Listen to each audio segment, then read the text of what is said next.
아멘. 우리 다 같이 오늘 받을 하나님 말씀 함께 보시겠습니다. 미가서 6장 6절에서 8절까지 말씀입니다. 미가서 6장 6절에서 8절까지 말씀. 우리 짧은 구절이기 때문에 다 같이 한 목소리로 함께 합독하시겠습니다. 시작. 내가 무엇을 가지고 여호와 앞에 나아가며 높으신 하나님께 경배할까?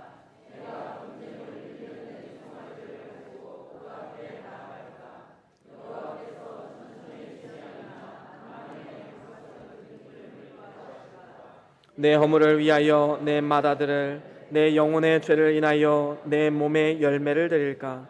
사람아, 주께서 선한 것이 무엇임을 내게 보이셨나니 여호와께서 내게 구하시는 것이 오직 공의를 행하며 인자를 사랑하며 겸손히 내 하나님과 함께 행하는 것이 아니냐. 아멘. 아멘. 우리 다 같이 하나님 말씀 들고 함께 선포하시겠습니다. 시작. 주의 말씀은 내 발의 등이요 내 길의 빛이 되십니다. 주여 말씀하옵소서. 주의 종이 듣겠나이다. 아멘. 아멘. 오늘은 미가서 6장 6절에서 8절 말씀으로 하나님이 원하시는 것이라는 제목으로 말씀을 나누길 원합니다. 어제 저희 둘째 아이 하윤이가 친구 생일 파티에 초대를 받았습니다. 그래서 금요일 저녁부터 이 아이가 계속 고민을 하더라고요. 생일 선물을 뭘 사가지, 뭘 사갈까, 저에게도 물어보고 엄마에게도 물어보고 언니에게도 물어보고 고민을 많이 하더라고요. 그런데 어제 당일까지도 결정을 못한 것 같아요. 그래서 문구점을 제가 함께 갔는데 이 아이가 문구점 가서도 몇 바퀴를 돌아도 고르질 못하는 겁니다. 그래서 제가 좀 조언을 해줬지요. 하윤아, 네가 그 친구의 입장에서 생각했을 때 제일 갖고 싶은 게 무엇이니? 라고 물어봤더니 모르겠다는 거예요. 그래서 제가 또 한마디 했죠. 그러면 오늘이 네 생일이다 생각하고 네가 원하는 거 한번 골라봐. 그랬더니 뭐 생각할 겨를도 없이 바로 가서 하나를 집더라고요. 그래서 보니까 이제 뭐 연필과 연필통이 담긴 이제 종합 선물 세트 같은 그런 선물이었습니다. 그런데 제 머릿속에 문득 그런 생각이 들었어요. 이건 하윤이가 좋아하는 건데 그 친구도 과연 이걸 좋아할까라는 생각을 하게 되었습니다.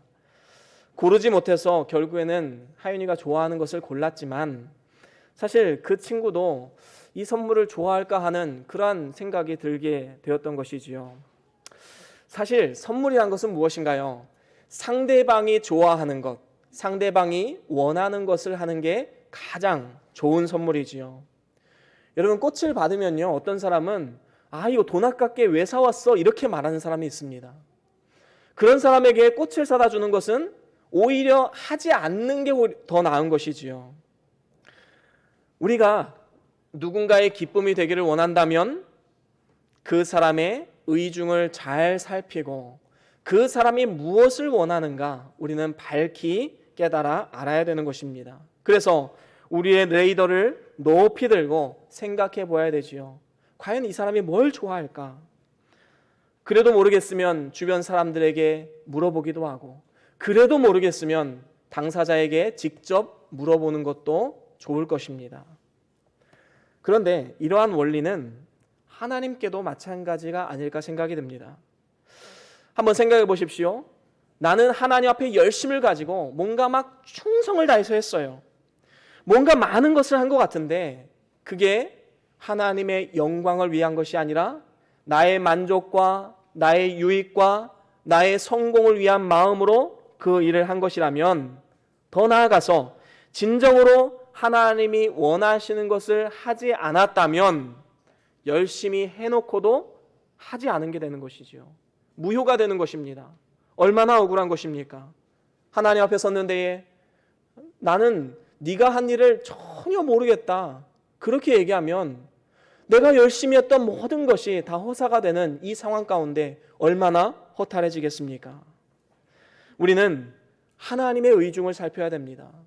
내가 하고 싶은 것, 내 생각, 내 만족, 내 유익, 내 성공, 이것을 위해서 하나님을 섬기는 것이 아니라 하나님을 위해서, 하나님의 영광을 위해서 이 일을 감당해야 된다라는 것이지요.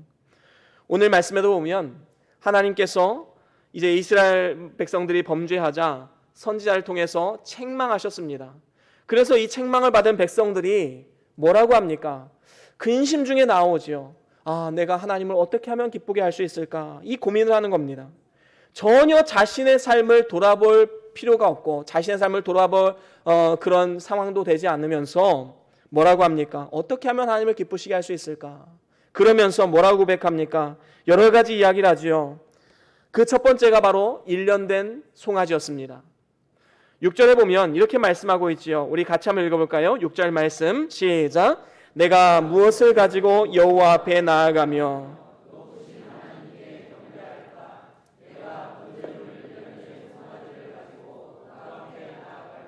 그렇습니다. 여기서 내가 무엇을 가지고 여호와 앞에 나아가며 높으신 하나님께 경배할까? 여기까지는 참 좋은 고민이었습니다. 그런데 그들이 가지고 가고자 했던 그 1년 된 송아지, 물론 여기서 1년 된 송아지는 레위기 9장 3절에도 나오듯이 하나님 앞에 바른 제물입니다. 옳은 제물이지요. 하지만 지금 이스라엘 백성들이 1년 된 송아지를 바치고자 하는 마음의 의도가 무엇인가? 하나님은 그거를 꿰뚫어 보고 계셨던 것이지요. 하나님께 나아가는 데 있어서 그들의 생각 가운데는 제물이 가장 우선이다라고 생각했던 것입니다. 그래서 형식적인 제물만 있으면 하나님은 그 어떠한 우리의 죄도 다 용서하시는 분이셔. 이렇게 생각했던 겁니다. 그런가 하면 또 하나님이 기쁘게 받지 않았던 두 번째 것은 천천의 수양과 만만의 강수 같은 기름이다. 이것은 참으로 많은 수양과 그리고 참으로 많은 기름을 말하는 것이지요. 7절 상반절에 그렇게 나오고 있습니다. 이것은 수량을 상징하는 것입니다. 많은 사람들이 모이고 많은 제물을 바치는 것이 하나님께서 기쁘게 받으시는 예배일까요? 절대로 그렇지 않다라는 것입니다. 오히려 그 마음의 중심이 하나님을 향한 사랑과 은혜에 감사함으로 드렸느냐, 그것이 더욱더 중요한 것이지 제물을 많이 드렸느냐, 많은 사람들이 모였느냐, 그게 더 중요한 것이 아니다라는 것입니다.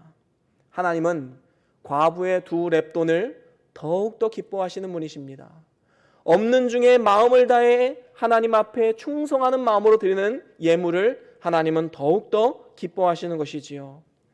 마지막으로 하나님께서 기쁘게 받지 않았던 세 번째 것은 자기 몸의 열매를 드리는 것입니다. 7절 하반절에 보면 내 허물을 위하여 내 맏아들을, 내 영혼의 죄를 인하여 내 몸의 열매를 드릴까, 이런 고민을 했습니다.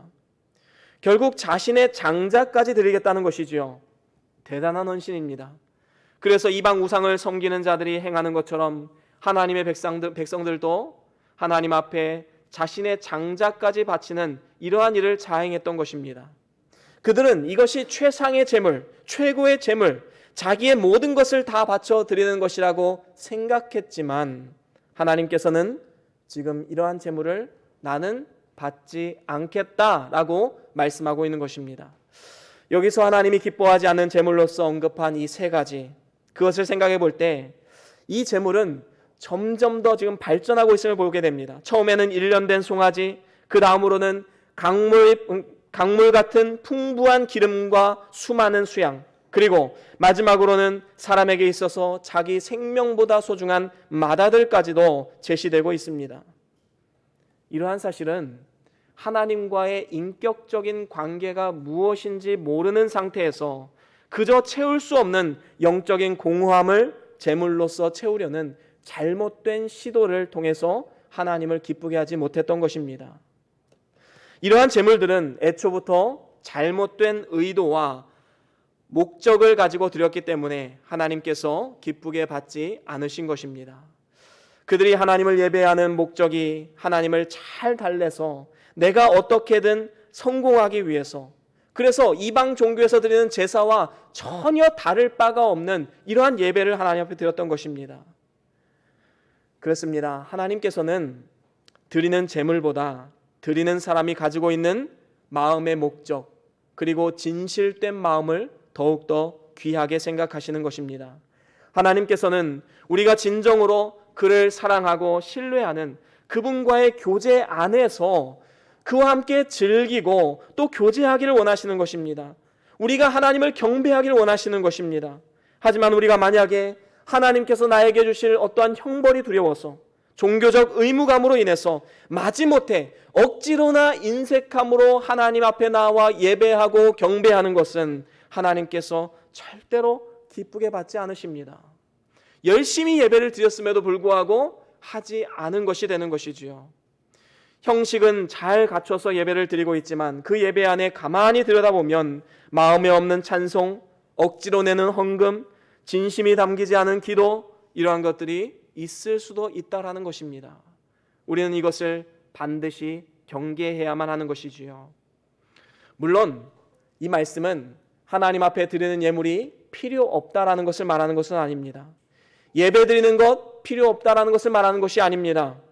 하나님을 진심으로 사랑하면 정말로 많은 것을 드리고도 내가 받은 은혜에 비하면 이건 아무것도 아니지라는 이러한 생각을 하시는 많은 분들이 있습니다. 참으로 귀한 헌신이지요. 드릴 수 없는 상황에서도 기쁨과 감사로 하나님 앞에 드리고 예배를 통해 헌신하고 하나님 앞에 충성스럽게 일을 감당하시는 분들이 있습니다. 이런 분들은 정말로 하나님이 기뻐하시는 분들이지요. 하지만 오늘 본문에서 지적하는 문제는 무엇입니까?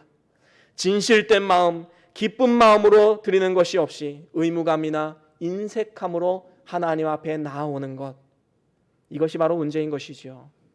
이러한 예물과 예배는 하나님께서 기쁘게 받지 않으십니다. 그렇다면 오늘의 문제는 이것입니다. 어떻게 하면 하나님이 진정으로 원하시고 또한 기뻐하시는 예배의 삶을 우리가 살아갈 수 있을까요? 오늘 성경 말씀을 통해서 우리 하나님께서는 우리에게 이렇게 말씀하십니다. 하나님이 원하시는 선을 행하라 라고 말입니다.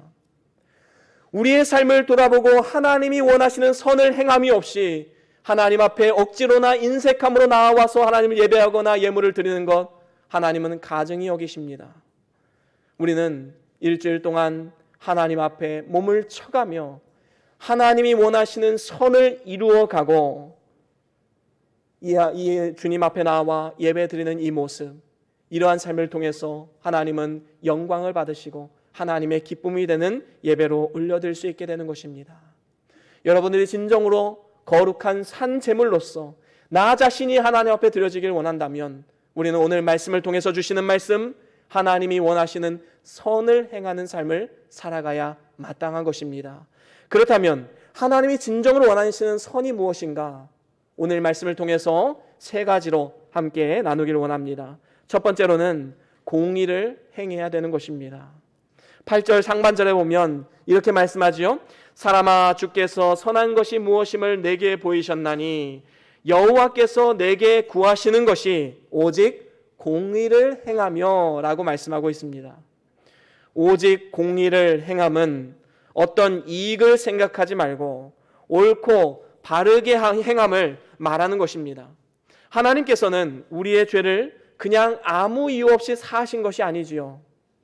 만약에 아무 이유 없이 내가 오늘부터 내 죄 사해 줄게 라고 말했다면 이것은 하나님의 공의에 위반되는 것입니다. 하나님의 속성에 위반되는 것이기 때문에 하나님은 절대로 그 일을 할 수가 없는 것이지요. 물론 창조주이기 때문에 가능은 하지만 이것은 공의롭지 못한 것입니다. 하나님께서는 그의 속성, 공의를 만족시키기 위해서 독생자이신 예수 그리스도를 이 땅에 보내주셔서 우리 대신 십자가에 달려 죽으시고 모든 물과 피를 다 씻으심으로 인해서 피 흘려 죽으심으로 우리의 모든 죄를 사하셨습니다. 그렇습니다. 우리의 삶 속에서 진정으로 하나님의 공의가 실현되기를 원하신다면 우리도 작은 예수가 되어서 고난을 각오하고 희생할 준비를 하고 우리는 나아가야 하는 것입니다.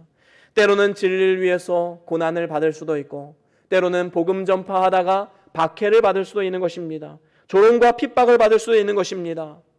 희생 없이는 하나님의 공의도 완성될 수 없다라는 사실을 우리는 반드시 기억해야 할 것입니다. 잠언 21장 3절에도 보면 이렇게 말씀하고 있지요. 우리 같이 한번 읽어보겠습니다. 잠언 21장 3절입니다. 시작. 의와 공평을 행하는 것은 그렇습니다. 하나님께서 우리에게 요구하시는 삶이 무엇입니까? 의와 공평입니다. 다시 말하면 정직과 정의이지요. 하나님의 공의입니다. 하지만 과연 우리의 삶을 한번 돌아볼 때에 과연 정직과 정의가 살아있는 그러한 삶을 살아가고 있습니까? 진정으로 정직과 공의를 행하면서 살아가고 있습니까? 사실 우리의 삶을 돌아볼 때에 너무나도 불완전한 모습을 바라보면서 때로는 낙심이 들기도 하지요. 세상은 악하고 부패하고 불의가 판을 치면서 살아가고 있는데 우리는 정직하게 살려고 하면 할수록 때로는 조롱과 핍박이 있음으로 인해서 낙심할 때가 너무나도 많이 있습니다. 그래서 공의와 정직을 행하려고 하면 할수록 박해가 또한 있음을 우리는 알아야 되는 것이지요. 그러면 그때 우리는 어떻게 반응할 것인가? 많은 사람들이 잘못 반응을 하기 때문에 문제가 되는 것이지요. 어떻게 반응합니까? 세상과 타협해버립니다. 뭐 좋은 게 좋은 거지 뭐. 불의와 어떠한 잘못된 것을 보고도 그냥 타협하면서 정의와 공의를 온전히 실현하지 못하게 되는 것입니다. 또 한 가지는 어떻습니까? 비판과 정죄를 일삼는 것입니다. 사람이 누군가를 비판하는 그 이면에는 잠재의식 속에 나는 그렇지 않다, 나는 깨끗하다라는 것을 드러내고 싶은 마음이 있다라고 합니다. 또한 자신의 허물과 죄를 감추기 위해서 다른 사람들을 맹렬하게 비판하는 많은 사람들도 있습니다. 다시 말하면 자기 자신도 제대로 살지 못하면서 다른 사람을 정죄하고 비판하는 어리석은 모습들이 우리의 삶 가운데 너무나도 많이 나타나고 있다는 사실이지요. 그렇기 때문에 우리는 몸을 쳐가며 하나님의 공의를 실현하기 위해서 우리는 몸부림쳐야 됩니다. 이를 위해서 우리는 거룩한 분노를 느껴야 되지요. 여러분, 이 세상을 살아가면서 왜 거룩한 분노를 느끼지 못하십니까? 왜 하나님의 백성들이 이것밖에 되지 않느냐, 이런 마음을 품지 않으십니까? 왜 무너져가는 우리의 가정과 그리고 교회와 이 사회를 향해서 거룩한 분노를 품지 않으십니까? 이대로는 안 되겠어. 나로부터 시작해야겠어. 나라도 희생하고 섬김으로 내가 사는 작은 세상을 변화시켜 봐야겠어. 이런 거룩한 결단을 하시지 않으십니까? 주변에 악한 환경이 있다고 불평하지 마십시오. 그것은 핑계거리가 되지 못합니다. 하나님이 우리에게 심겨진 그곳 가운데 사명을 주시기 위해서 우리에게 그 환경을 허락하신 것입니다. 그렇다면 우리에게 주어진 그 환경 가운데 내가 어떻게 하나님의 공의를 실현할 수 있을까? 하나님의 정의를 실현할 수 있을까? 나로부터 시작된다는 것을 기억하고 우리는 하나님 앞에 행해야 되는 것입니다. 하지만 우리가 분명히 알아야 될 것은 무엇입니까? 이렇게 정직과 공의를 행하는 것도 결국에는 내 힘으로 되는 것이 아닙니다. 그렇기 때문에 우리는 더욱더 우리 주님을 의지할 수밖에 없는 것이지요. 오늘 말씀에 하나님의 공의를 행하기 위해서는 결국에 그리스도를 통한 하나님의 의를 덧입어야만 하는 것입니다. 그렇습니다. 오직 예수 그리스도를 통해서 거듭난 사람만이 정직과 공의를 진정으로 실현할 수 있는 것입니다. 사랑하는 우리 변동교회 성도 여러분, 진정으로 하나님의 공평과 공의 그리고 정의를 이 땅 가운데 실천하기를 원한다면 예수 그리스도의 피 공로를 힘입어서 우리가 하나님의 자녀된 정체성을 바르게 세우시기를 간절히 소원합니다. 자신이 누구인지 아는 사람, 그 사람은 절대로 흔들리지 않습니다. 내가 누구인가? 하나님의 자녀요, 하나님의 거룩한 피로 말미암아 하나님의 동역자, 하나님의 사명자로 거듭난 사람입니다. 내가 누구인지 알기 때문에 우리는 이 세상 가운데 흔들리지 않고 하나님이 맡겨주신 사명을 감당할 수 있는 것이지요. 그리고 세상을 변화시키는 일에 우리가 쓰임받을 수 있는 것입니다. 어떠한 유혹과 핍박, 고난이 온다 할지라도 흔들리지 않고 담대하게 나아갈 수 있는 것입니다. 사랑하는 우리 변동교회 성도 여러분, 세상과 타협하지 말고 오히려 그들을 주님께로 이끌어오는 복의 통로로서 저와 여러분들이 귀하게 쓰임받을 수 있기를 주의 이름으로 간절히 축원합니다. 그런가 하면 하나님이 원하시는 선 두 번째로는 인자를 사랑하는 것입니다. 8절 중반절에 보면 인자를 사랑하며 라고 말씀하고 있습니다. 여기서 인자라는 단어는 원어로 보면 우리가 잘 아는 헤세드라는 단어입니다. 이것은 온유 또는 자비 또는 친절함 또는 인애라는 단어로 번역될 수 있는 단어입니다. 다시 말하면 이 인자를 사랑하라 라고 할 때 인자는 하나님의 사랑에 대한 우리의 반응이라고 볼 수가 있는 것이지요. 하나님과의 수직적인 관계 속에서 사랑의 관계가 성립된 사람은 반드시 삶 가운데 증거로 나타나는 것이 무엇입니까? 이웃과의 관계 속에서 사랑의 관계로 나타나게 된다는 것입니다. 이것이 우리의 반응이 되어야 되는 것이지요. 일방적인 사랑은 지칠 수밖에 없습니다. 사랑은 상호작용이 되어야 됩니다. 하나님이 우리를 사랑하셨다면 나도 하나님을 사랑합니다. 그리고 그 사랑으로 내가 이웃을 사랑하겠습니다. 이 삼각형 구조가 우리의 삶 가운데 실현되어져야지만 우리의 삶이 진정으로 인자를 사랑하는 삶을 살아갈 수 있는 것입니다. 이렇게 우리가 인자를 사랑하기 위해서는 먼저 우리가 주변에 불우한 사람들을 바라보면서 긍휼한 마음을 가져야 됩니다. 심지어는 나를 박해하는 자들을 위해서도 기도할 수 있는 사람이 우리 그리스도인들이다라는 것이지요. 여러분 직장 생활하거나 학교 생활하거나 그러다 보면 나를 박해하고 힘들게 하는 사람들 반드시 있습니다. 그러면 마음속에 분노가 찾아오고 더 나아가서 그 사람을 보복하고 싶은 마음까지도 들게 되지요. 하지만 하나님의 자녀들은 절대로 이러한 보복적인 삶을 살아서는 안 됩니다. 왜 그렇습니까? 우리 야고보서 2장 13절 말씀을 통해서 한번 교훈을 받아볼까요? 야고보서 2장 13절입니다. 함께 읽어보겠습니다. 시작. 긍휼을 행하지 아니하는 자에게는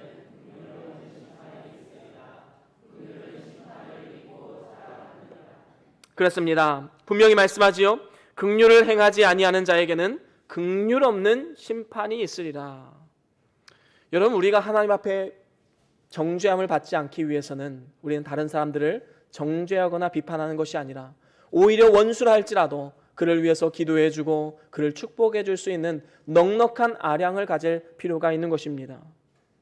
여러분 지난 2년간의 우리나라의 정권을 한번 보십시오. 2년 전에 문재인 대통령이 당선된 이후에 그는 줄기차게 적폐청산을 외쳐왔습니다. 그래서 그 결과 어땠습니까? 2명의 전직 대통령을 감옥에 가두고 대법원장을 비롯해서 수많은 사람들을 감옥에 가뒀습니다. 이런 적폐청산이라는 이 미명하에 많은 사람들에게 보복적으로 행한 결과 여러분 과연 지금 대통령은 자유로울 수 있을까요? 언젠가는 정권은 또 바뀌게 되어 있습니다. 그러면 그렇게 당한 그 사람들이 가만히 있겠습니까? 또다시 적폐청산하면서 그 사람들을 옥에 가둘 것입니다. 언제까지 이러한 보복의 역사들이 반복되어야만 하겠습니까? 결국에 자신이 던진 부메랑에 자신이 맞아 죽는 이러한 꼴이 되는 것이지요. 물론 죄가 있다면 그 죄에 대한 대가는 분명히 치러야 할 것입니다. 하지만 그 어떠한 긍휼의 마음도 없이 보복과 처벌만을 목적으로 하면 그것은 분명히 잘못된 것입니다. 자기 자신도 긍휼 없는 심판을 받게 되기 때문에 조심해야 되는 것이지요. 그렇습니다. 우리가 진정으로 하나님의 자녀로 거듭난 사람이라면 하나님의 사랑의 속성을 닮아가야 합니다. 하나님께서는 물론 공의의 속성이 있으시겠지만 그 공의마저도 사랑으로 덮어버리신 분이십니다. 그리스도를 이 땅 가운데 보내시고 대신 십자가에 달려 죽게 하심으로써 공의를 실현시키신 것이지요. 베드로전서 4장 8절에도 보면 사랑이 허다한 죄를 덮느니라 라고 말씀하고 있습니다. 사람에게는 누구나 다 허물이 있지만 사랑하는 자에게는 허물이 보이지 않습니다. 여러분 부모된 자들은 아마 아실 거예요. 자녀들을 바라볼 때 허물이 보이나요? 아무리 못난 자식이라도 좋은 것만 보이기 마련이지요. 축복해 주기를 원합니다. 귀엽고 사랑스럽기만 합니다. 저와 여러분들이 인자를 사랑하고 긍휼과 사랑으로 모든 사람을 대함을 통해서 진정으로 하나님의 뜻을 이루어드리는 복된 삶, 그리고 하나님께서 기뻐 받으시는 거룩한 산 제물로서 날마다 주 앞에 드려지는 복된 삶이 될 수 있기를 주의 이름으로 간절히 축원합니다. 그런가 하면 세 번째로는 하나님과 동행하는 것입니다.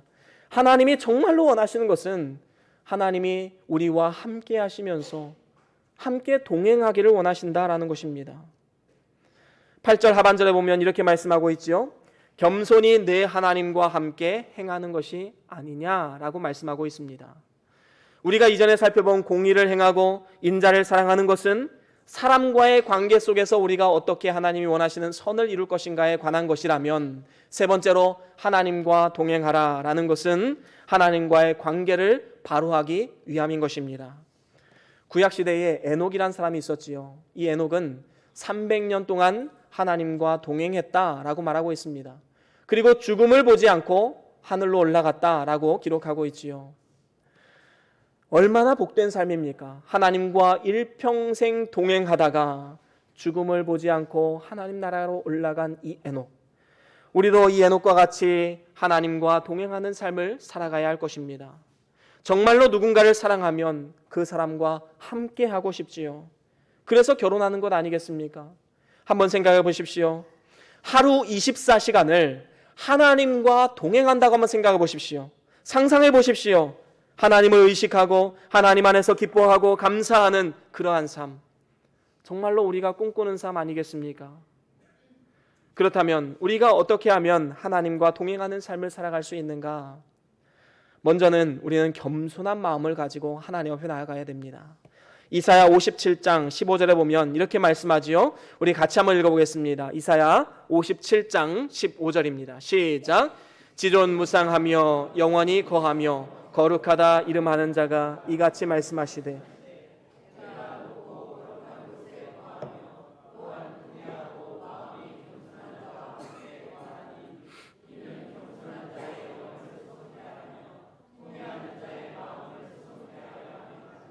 아멘. 그렇습니다. 여기서 분명히 말씀하지요. 내가 높고 거룩한 곳에 거하며 또한 통회하고 마음이 겸손한 자와 함께 거하나니. 하나님은요, 겸손한 자와 함께 거한다고 말씀하고 있습니다. 여러분, 진정으로 하나님 앞에 하나님과 동행하는 삶을 살아가기를 원한다면 먼저 나 자신을 내려놓고 하나님 앞에 겸손하게 나의 부족함과 연약함을 인정하고 나아가야 하는 것입니다. 그래서 그의 영을 소성케 하시고 통회하며 하나님을 바라보는 자의 마음을 소성케 하신다라고 말씀하고 있는 것입니다. 뿐만 아닙니다. 우리가 하나님과 동행하는 삶을 살아가기 위해서는 때로는 내 생각과 내 마음과 내 뜻을 내려놓고 하나님의 뜻을 행해야 되는 것입니다. 여러분, 누군가와 동행한다는 것, 그것은 서로 의견이 합일되지 않으면 지옥과도 같은 것입니다. 여러분, 부부를 한번 생각해 보십시오. 결혼하기 이전에는 내 마음대로 살아갔지요. 내가 하고 싶은 거 있었고 내가 원하는 거 있었고. 그런데 부부가 결혼하는 즉시 어떻게 됩니까? 이제는 내가 원하는 것이 아니라 상대방이 원하는 것을 위해서 내가 희생해야 되는 것입니다. 서로 자신의 것만 요구하면 부부는 싸우고 결국에는 넘어질 수밖에 없는 것입니다. 그래서 아주 자유분방한 사고와 그리고 개인주의적인 삶을 중시하는 사람에게는 결혼이 마치 족쇄를 차는 것과 같은 느낌이다라는 이런 말을 한번 들어보신 적 있을 것입니다. 하지만 부부가 진정으로 의견이 합일이 되고 서로 같은 곳 예수 그리스도를 바라보면서 하나됨으로 나아가면 오히려 혼자일 때보다 더 큰 행복과 만족과 기쁨으로 나아갈 수 있는 것입니다. 그렇습니다. 우리가 예수님을 믿고 성령 하나님이 거하시는 성전된 삶을 살아가기 시작하면 우리 마음 가운데는 처음에는 여러 가지 갈등이 나타납니다. 성령의 소욕과 육체의 소욕이 계속해서 부딪히는 것이지요. 하지만 그 과정 가운데 우리는 어떻게 해야 됩니까? 이것을 당연하게 여기고 이제는 내 뜻을 굽히고 하나님의 뜻에 굴복하는 삶을 살아가야 된다는 것이지요. 갈라디아서 5장 17절에 보면 이렇게 말씀하고 있습니다. 우리 같이 한번 읽어볼까요? 갈라디아서 5장 17절 시작. 육체의 소욕은 성령을 거스리고 성령의 소욕은 육체를 거스리나니 이 둘이 서로 대적함으로 너희의 원하는 것을 하지 못하게 하려 함이니라. 그렇습니다. 하나님이 진정으로 원하시는 그 정답은 우리가 다 알고 있는데 육체의 소욕이 우리의 마음을 붙잡고 있기 때문에 그 말씀에 순종하지 못하는 것이지요. 그렇기 때문에 우리는 내 생각과 육체의 소욕을 내려놓고 하나님의 뜻이 무엇인가 우리는 하나님의 편에 서서 생각해 볼 필요가 있는 것입니다. 그 과정 가운데 때로는 고난이 올 수 있습니다. 마음이 힘들 수도 있습니다. 왜 나만 이렇게 손해봐야 되나 이런 생각할 수도 있습니다. 하지만 그 뜻을 따라 행하기 위해서 우리가 노력할 때에 세상이 줄 수도 없고 알 수도 없는 참된 평안과 기쁨이 우리 마음 가운데 차고 넘치게 되는 것입니다. 기도가 바로 이 싸움이지요. 여러분 기도 왜 하십니까? 내 뜻을 하나님 앞에 관철하기 위해서 기도하십니까? 그건 잘못된 기도입니다. 하나님의 뜻 안에서 내가 해야 될 일이 무엇인가? 내가 어떻게 살아가야 할 것인가? 이게 진짜 좋은 기도이지요. 물론 우리의 마음의 소원과 기도의 제목도 하나님 앞에 아뢰야 됩니다. 하지만 그보다 먼저 선행되어야 될 것, 바로 하나님 앞에 나의 뜻을 굽히고 하나님의 뜻이 이루어질 수 있기를 우리는 간구하며 나아가야 되는 것입니다. 그렇습니다. 아브라함 링컨 대통령의 아주 유명한 일화가 있지요. 하나님의 뜻만 행하려고 힘썼던 그의 노력이 있었기 때문에 하나님 앞에 귀하게 쓰임받을 수 있었던 것입니다. 그래서 남북전쟁 당시에 링컨 대통령이 이제 한밤에 병사들을 찾아갑니다. 위로하기 위해서 찾아갑니다. 그때 병사들이 모여서 하나님 앞에 기도합니다. 하나님, 우리 편이 되어주셔서 저 적군들을 물리칠 수 있도록 도와주십시오. 내일 전쟁에서 우리가 승리할 수 있도록 도와주십시오. 하지만 링컨은 한마디 합니다.